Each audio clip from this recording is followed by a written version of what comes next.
shocked the world, at once both frightening and fascinating. It depicts the final moments of 11 so-called enemies of Iran's Ayatollah Khomeini as they're gunned down by a firing squad in Kurdistan. When published around the globe in August of 1979, the photo would begin to tell the harrowing story of the Iranian Revolution. Ayatollah Khomeini had just dispatched one of his clerics, Sadegh Khalkhali, to the region to oversee the execution of anyone deemed against the revolution, and among those people were Kurds, and 9 of the 11 people in this picture are Kurds. And for a quarter century, the story behind the Pulitzer Prize-winning photo, and even the name of the person who took it, were shrouded in secrecy. But 4.5 years ago, as he thumbed through Moments, a compendium of prize-winning photos, Wall Street Journal senior special reporter Joshua Prager began to wonder. And it said there, anonymous. It said an unnamed photographer from UPI had taken this picture. And I thought to myself, wow, there must be a story there. Indeed there was, but finding it was a challenge. It took me 2 years to find out who was the man who took the picture. And then another year to get over to Iran. And then another year working full-time on putting together all of the details of the picture, on its impact, on its connection to censorship. The man Prager found is 58-year-old Jahangir Razmi. Josh, what makes you think Razmi, the man who you tracked down, is actually the man who took this Pulitzer Prize-winning photo? Well, aside from the fact that he had the contact sheet, everyone who was involved in this day, from the reporter who was there with him at the execution, to his editor, to all of the people, they all say that he's the one who took it. Slowly, Prager pierced the remarkable photo narrative together. So here are the technical details of the photograph, and Mr. Razmi filled in for me the specifics. Here's the camera, it said unknown. Well, it was a Nikon FE, the film, Kodak 400 film, the lens, a 28mm lens, etc. The story behind the famous photo, and dozens of others taken that bloody August day, reads like a novel. In 1979, Razmi was working for Iran's second-largest newspaper, Etela'at. His partner, a reporter, was named Khalil Barami, and he knew personally and was a friend of the judge I mentioned, Sadegh Khalkhali. And so when Mr. Barami was dispatched along with Mr. Razmi by their newspaper to the region, he decided he would sort of follow the judge because Mr. Razmi was with Mr. Barami, because the photographer was with the reporter. He was given sort of unfettered access to shoot on this day. In fact, Razmi would shoot 70 pictures, some even more provocative than the prize-winning photo. And here is his contact sheet that he sent me.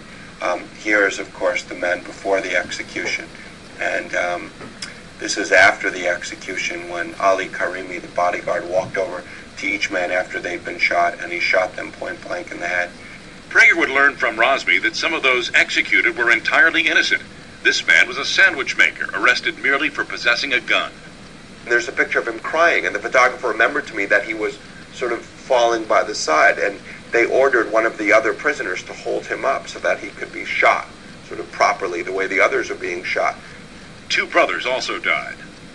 This is Hassan Nahid, who was killed that day. He was already injured, and here you can see him lying on a stretcher. He was part of a Kurdish organization then that the mullahs did not like, because they preached a separate Kurdistan, an autonomous Kurdish region. And here was his brother Shahryar, who was not political, was a medical student, and he just happened to have been visiting his brother. Razmi knew what he had. He then gets the film on an airplane that leaves at 8 in the morning the next morning, on August 28th, back to Tehran. A courier from the newspaper picks it up.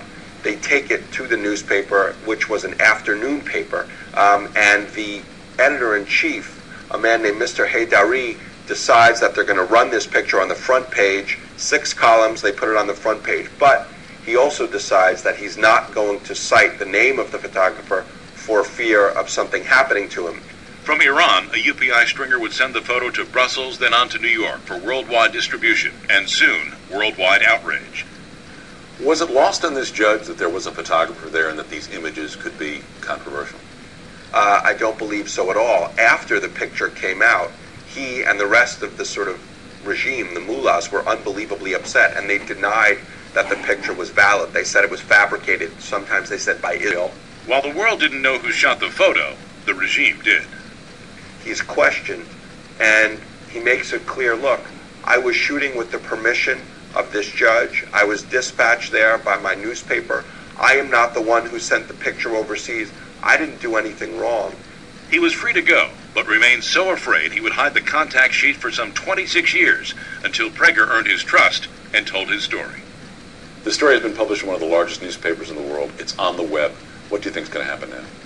I think and I trust that people will be able to separate the revolution from the story of a man who was simply working for a newspaper, was told to go shoot this, was allowed to shoot this, and did nothing wrong. He took these pictures, and they are powerful images, and I hope that people will be able to appreciate the images without him landing in any sort of trouble.